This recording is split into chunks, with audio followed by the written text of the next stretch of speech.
Hi guys.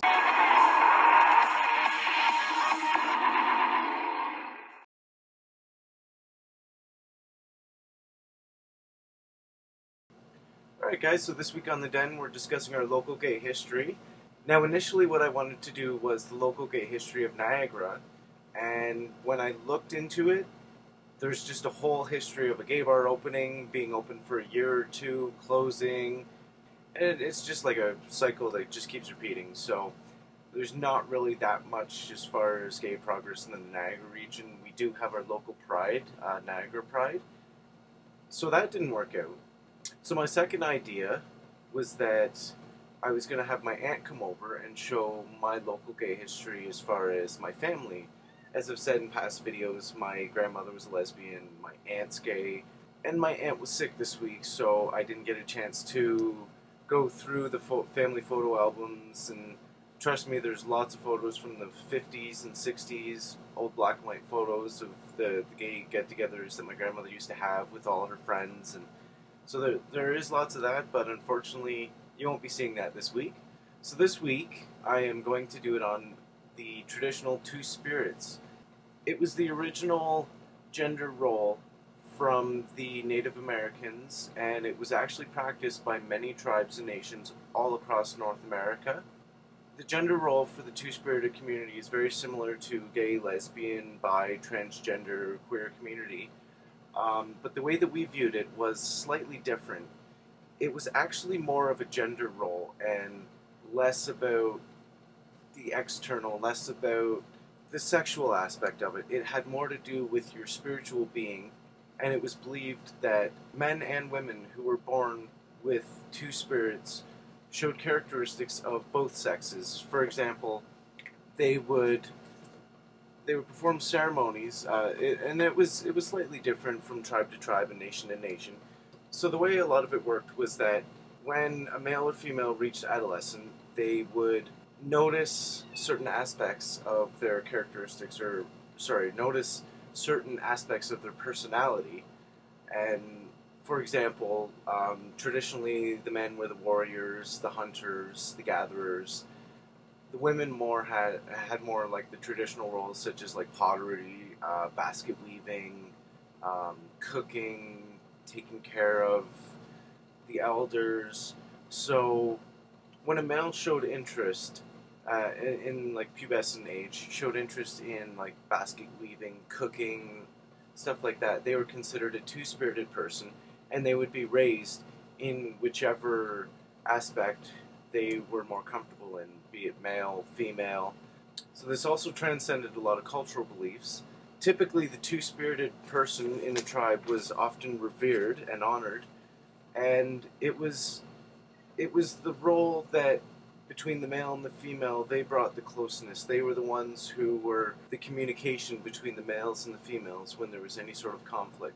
There's several historical accounts where the men and the women were separated, and it was a two-spirited person who basically got them back together, that opened the lines of communication and allowed there to be free speech and not fighting. And because two-spiriteds are essentially born with the spirit of a man and the woman, we can relate to both male and female.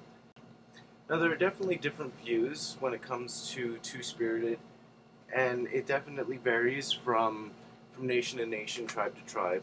And one of the ones that that's really intriguing to me was it was basically a concept that two-spirited are a circle, tradition or modern gay people are a circle, and instead of being right overlapping 100%, it's more like there's a part of it that overlaps, and that is the spiritual aspect. And the reason why there's that separation, why it isn't an entire whole being like it would be with modern gay culture, has to do with the fact that it had little to do with sexuality and more to do, like I said, with the spiritual aspect. A lot of two spirits were famous healers throughout history.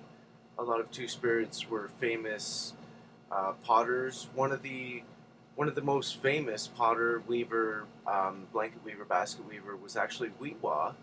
Now, Weewa was a member of the Zuni Nation. His, or rather her role in particular, was the more feminine. Now, Weewa, having made a name for herself, both through pottery and weaving, and a famous community leader amongst the Zuni people, she gained the attention of anthropologist Matilda Cox Stevenson, and through her, she was actually invited to the White House as the Zuni princess, and there are several historical accounts of her weaving on the front lawn of the White House, and the president at the time was actually Grover Cleveland. So we can thank Grover Cleveland for the first introduction of the two-spirited community into the American culture and into politics.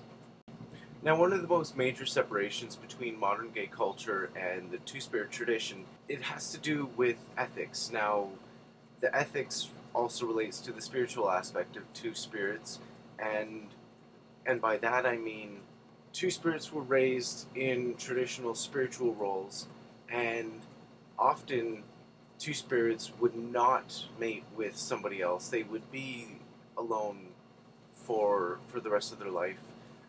Now, that doesn't mean that they were all that way. There's definitely lots of two spirits throughout history that had living partners for most of their life. Weewa was actually one who did have a living partner, but it has more to do with, like I said, the traditional aspects, monogamy, being a community leader, being a part of the entire culture.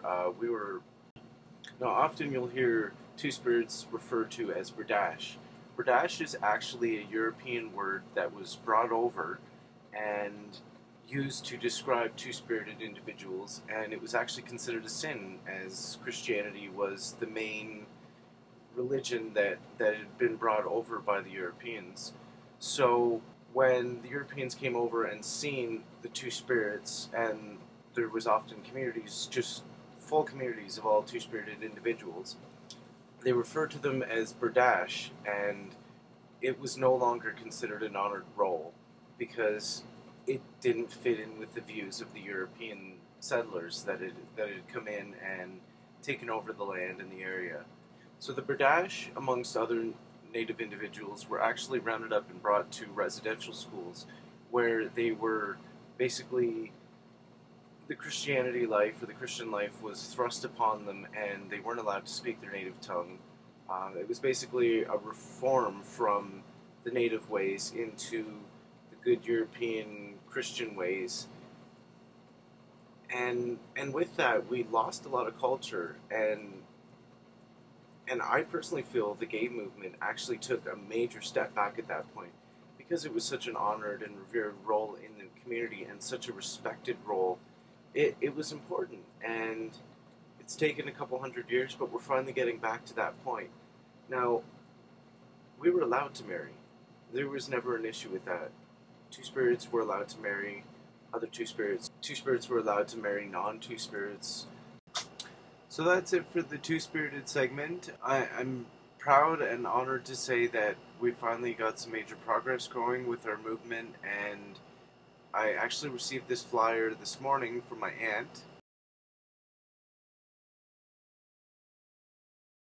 So this is the flyer for the Two-Spirit Powwow that is going on in Ohsweken in Ontario this Saturday. So if there's anybody in the area that wants to go check it out, I'm sure you're more than welcome to go have a look and see what we're offering in some of our spiritual roles and traditions. And today I'm doing double video week. So around noontime I will be posting my video for my gay history, my personal gay history, and tell you a little bit more about myself and what I went through before and after I came out, and just that whole experience and what led me to who I am today. Alright, so thanks for watching, guys.